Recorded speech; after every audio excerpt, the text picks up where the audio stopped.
Најавили Али Ахмети подготвеност да разговара со ВМРО ДПМН за да остане на власт. По најновите случувања со новото парламентарно мнозинство, лидерот на ДУИ порача дека неговата партија е подготвена да разговара со секој кој е за Европската унија, НАТО и не бил против албанците. Оваа порака Ахмети испрати по состанокот на Централниот совет на интегративците во Тетово. Што партија има кредибилитет. ДУ е партија со кредибилитет, чиј приоритет се државните предпартиските интереси. Нормално демократскиот Мицковски да има 61 пратеник, но друго е која е неговата стратегија. Ќе разговараме со сите партии кои имаат европски цели, но не и со партии кои се анти-ЕУ, анти-НАТО, анти-албански. Ахмети демантираше дека постоеле тројца пратеници кои ќе преминале во новото парламентарно мнозинство. Господин Ахмети, дали е вистина дека пратеници на ДУИ ќе го зголемат мнозинството на Мицковски? Но кажаното вртеат. Нема, тоа се лажни вести, ДУ е комплетен и целосен.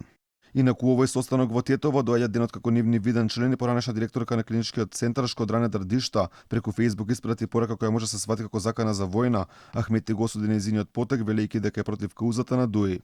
Се уште ги имаме чизмите на таван во старата куќа. За час ги вадиме белите патики. Ние не сме сираци, ние сме никнале после војна. Не играјте со оган, затоа што на крај сами ќе изгорите во него.